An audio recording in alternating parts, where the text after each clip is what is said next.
नामकरण करत असताना माऊली ज्ञानेश्वरी मध्ये बोलतायत, उपजेते नाश नाशलेते पुनरपि दिसे हे घटिका यंत्र जैसे परिब्रह्मेगा. प्रत्येक ओवीच्या अनुषंगाने, प्रत्येक श्लोकाच्या अनुषंगाने शास्त्रकार साधू संत तुम्हाला आम्हाला मार्गदर्शन करताना दिसतात, परंतु परिणाम त्या अनुषंगाने मनुष्य जीवन न जगल्यामुळे त्या मनुष्याला प्रत्येक क्षणाला दुःखाला सामोरं जावं लागतं. कारण पहा माऊलींचं एक प्रमाण आहे, साधू संतांचं अनेक प्रमाण तुम्हाला आम्हाला अनुभवता येते. महाराज सांगतात, मार्ग धावणी गेले आधी दयानिधी संतते, तेनेची पंथे चालू जाता न पडे गुंफा काही कोट. साधू संतांनी हे तुम्हाला आम्हाला मार्ग दाखवून दिले, आणि ज्या साधू संतांनी हे मार्ग दाखवतात त्यांच्या जीवनामध्ये अनेक प्रकारची दुःख उपभोगली ना, ती दुःख उपभोगण्याची फक्त एकमेव कारण म्हणजे जगाच्या कल्याणा आणि संतांची विभूती, देह कष्टविती परोपकार. आज या ठिकाणी भगवद्गीतेच्या अनुषंगाने, ज्ञानेश्वरीच्या अनुषंगाने, तुकोबारायांच्या अनुषंगाने, एकनाथ महाराजांच्या भागवताच्या अनुषंगाने, अनेक शास्त्रकारांच्या अनेक शब्दाच्या संत साहित्याच्या अनुषंगाने जर अभ्यास करायचा म्हटलं तर प्रत्येक शास्त्रकार, प्रत्येक साधू संत तुम्हाला आम्हाला फक्त उपदेश करण्याच्या अनुषंगानेच बोलतात की नाही. भगवद्गीतेचा विचार केला, मरणारे कोण होते? पांडव होते. बरोबर, तुम्ही बोललं तर बरोबर, तुम्ही बोललं तर मला थोडं बरं वाटतं. मारणारे कोण होते? पांडव होते. आणि मारणारे कोण होते हे कुणाला माहित होतं? भगवंताला माहित होतं, पण दुर्दैवाची गोष्ट अर्जुनाला हे माहित नव्हतं. आणि सखोल शास्त्राच्या अनुषंगाने जर अभ्यास केला तर अर्जुनालाही माहित होतं, पण अंधकाराच्या दृष्टीने विचार करणारा अर्जुन त्याला मारणारे कोण आणि मरणारे कोण याच्यातला फरकच जाणवत नव्हता. साक्षात विश्वाचा कर्तव्य पांडुरंग करता भगवंत माझ्या बाजूने म्हटल्यावर मी कौरवांना मारणार हे निश्चित. अंतःकरणामध्ये ही भावना उत्पन्न करणारा अर्जुन काही अनुषंगाने अर्जुन त्या युद्धाला नकार द्यायला. का बरं?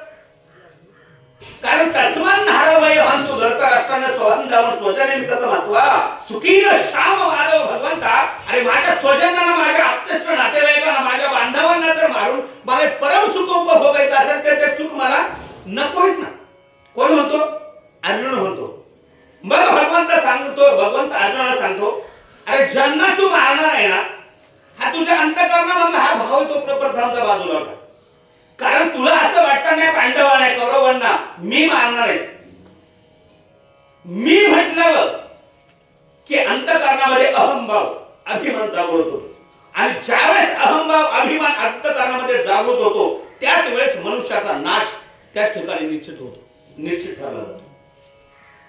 शेवटी अनेक अनुषंगाने भगवंत अर्जुनाला मार्गदर्शन करत असताना अर्जुनाला भगवंत सांगतात, अर्जुना अरे सांडिये मूर्खपणा उठीगे धनुष्यबाण संग्रामी कवन. कारुण्य तुझ्या अनेक दृष्टांताच्या अनुषंगाने भगवंतांनी अर्जुनाला मार्गदर्शन केलं. सखोल विचार करायचं म्हटलं, भगवंताला माहित होतं ना अर्जुन कौरवांना मारणार हे निश्चित. आता कौरवांच्या बाजूचा विचार केला तर गंगापुत्र भीष्माचार्य सारखं अमरत्वाचं वरदान करणारे द्रोणाचार्य, कृपाचार्य, अनेक शूरवीर व्यक्ती योद्ध होते, त्यांना मारणं खूप कठीण होतं. तरी भगवंताला माहित होतं त्यांना मरण हे निश्चित आहे.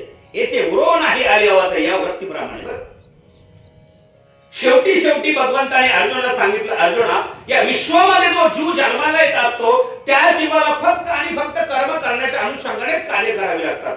तू फक्त तुझे कर्म कर, आणि कर्मफलाची जर अपेक्षा जर तू केली तर त्या कर्मफलाची अपेक्षा तुला कधीच मिळू शकणार नाही. कारण का बरं? गीतेमध्येच भगवंत अर्जुनाला सांगतात, अर्जुना कर्मण्यवाधिकारस्य मा फलेषु कदाचनम मा कर्म फल हेतुर्भुर्मते संगोत्सवा कर्मणि. अर्जुना तू फक्त कर्म कर. जर तू कर्माच्या फलाची अपेक्षा ठेवली तर त्याच्या कर्माची फल तुला मिळतीलच याची शाश्वती तुलाही देता येणार नाही. कारण मनुष्याला या मृत्यूतलावर जन्माला आल्यावर फक्त कर्म करण्याचा अधिकार आहे, आणि त्यांनी फक्त कर्म आणि कर्मच करावे. कर्माची फल देणारा तो भगवान पांडुरंग परमात्मा. मला सांगा, भारताची संप्रदायाच्या अनुषंगाने अनेक लोक सत्कर्माच्या अनुषंगाने जीवन जगत असतात. खूप वारकरी असे बघा. आता मी 10-15 दिवसापूर्वी अशाच एक कार्यक्रमाला जात असताना जुना वारकरी भेटला, त्या जुन्या वारकऱ्याला म्हटलं माऊली कसं काय जीवन वगैरे वगैरे, त्याच्या वैयक्तिक जीवनाची विचारपूस केली असताना महाराज दुर्दैवाची गोष्ट आहे, अखंड तो नामस्मरण करणारा वारकरी सुद्धा महाराज सहज बोलून गेला, महाराज काही खरं नाही जीवनामध्ये. काय म्हणतोय कोण? तो वारकरी म्हणतो जीवनामध्ये या परमार्थामध्ये काही ताकद राहिली नाही. का बरं? तारखा कमी यायला लागल्या. काय?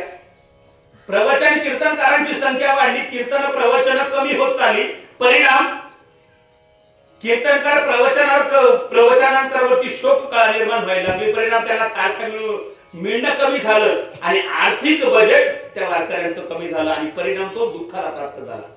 मला खरं सांगा, वारकरी संप्रदाय म्हणजे अनन्यसाधारण पैसा संपत्ती मिळवण्याचं माध्यम आहे का?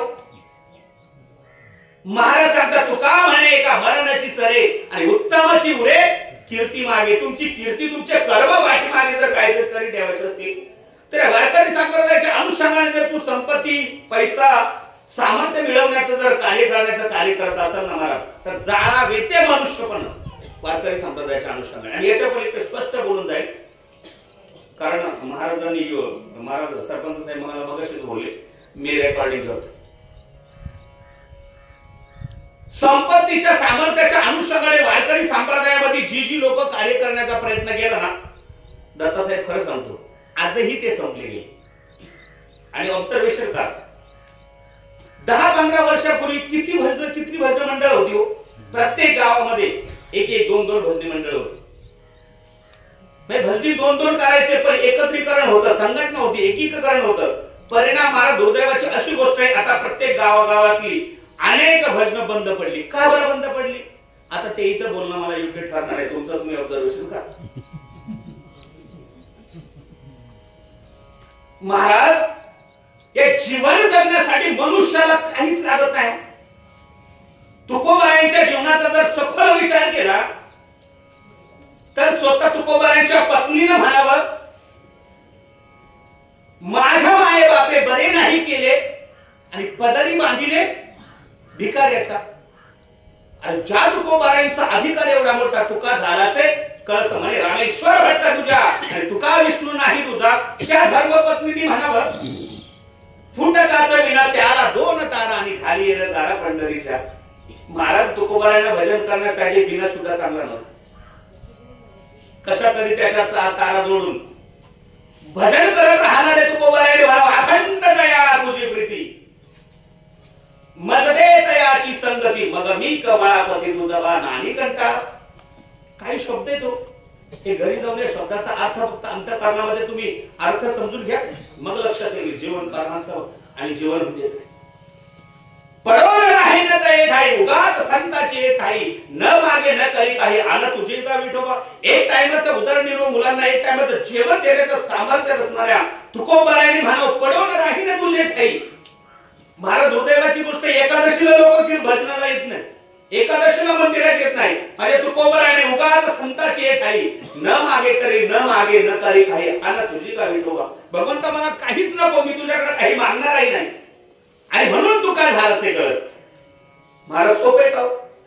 आणि म्हणून जीवन जगत असताना मनुष्य जीवन हा खूप अनमोल दिलेला भगवंताने ठेवायचा. एक कविकार खूप गोड बोलतो का, मनुष्य जीवन अनमोल रे इस मिट्टी में मत खोल रे, अब तो मिला है फिर ना मिलेगा कभी नहीं कभी नहीं कभी नहीं.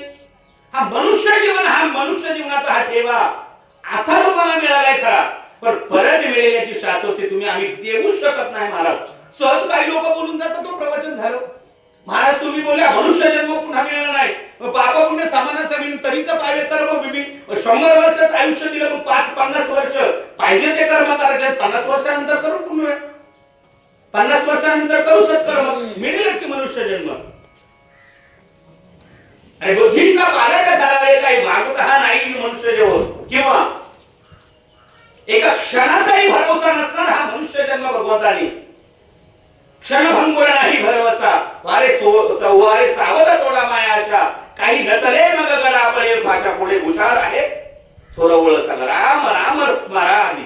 एका क्षणाचाही भरवसा नसणारा मनुष्य जन्म हा नरदेह भगवंतानी तुम्हाला आम्हाला प्रदान केला, केली 14 भुवन निर्माण. हा नरदेह दिलं खरं गेलं पण 100 वर्ष तुम्ही जगू शकता